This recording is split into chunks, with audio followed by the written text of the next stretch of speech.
Weather Authority Alert Day is in effect for your Thursday because we are tracking the potential for strong to severe storms. Now, not everyone is going to see severe storms, but the entire viewing area has the potential to see those severe storms. The start time is right around the middle of the day, and this will last into about the early evening hours.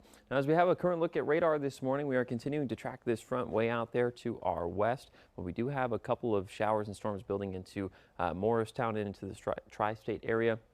And that is anticipated because there is a marginal risk just to our west, but areas to our east like Richmond, Charlottesville, Washington, D.C., Philadelphia, even New York City under that level 3 out of 5 enhanced risk. As for us, we are under that level 2 out of 5 slight risk, but you see parts of Nelson County right on the cusp of that level 3 risk. So expecting isolated storms to develop. However, areas to our north and east in this enhanced risk in orange, expecting a little bit more of a scattered risk. So a little bit higher coverage and density of some of the stronger storms. And here's a look at Futurecast. Once we get to about 11 a.m., we'll start to see some of these little cells, perhaps right across the 220 corridor spanning out towards the west. We'll see these little cells start to pop up. Some of them will be strong in nature, really packing a punch. This is what we have to look out for, because anything leading the charge ahead of the main line of showers and storms will be able to suck up all of the moisture and energy ahead of that line and then continue to gain intensity. So that's what's going to be happening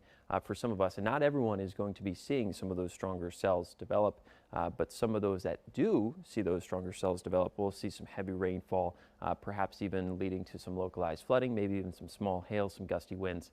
And we'll also have to watch some of those cells leading the charge for rotation. So that's what we're watching for throughout the day. Once we get to about 1 o'clock, we're continuing to monitor the chance for a couple of storms to be strong in nature, but the majority of the activity starts to die down right around the early evening hours between about 5 and 7 p.m. We'll continue to see some isolated showers trek through, but they aren't going to be as intense as the first and initial storms to develop.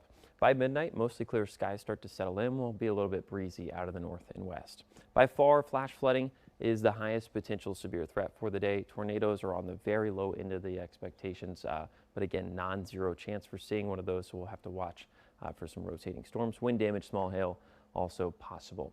Flash flooding risk is high for the day just because of all the rain we've seen in the past 5 to 6 days, upwards of half a foot in some neighborhoods. And then you'll notice to our north, our friends in West Virginia under that level 2 out of 4 risk for flash flooding just because of what happened Sunday night into Monday. They had some catastrophic flooding ongoing there that unfortunately took the lives of some of our friends just to our north.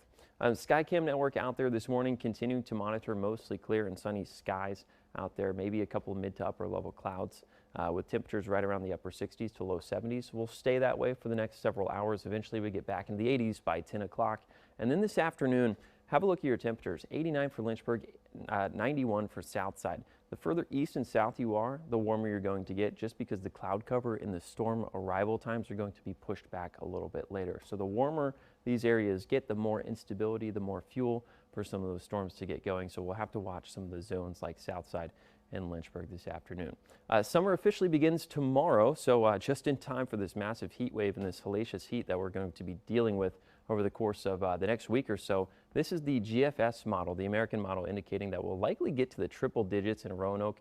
I will say our official forecast is just below that triple digit threshold, just because that is a longer range model and the data is a little bit more coarse, meaning it's not as finite, if you will. It's not as good as data, but the continuation and the trend is indicating that we'll get into the upper 90s, perhaps the triple digits in some localities at some point next week.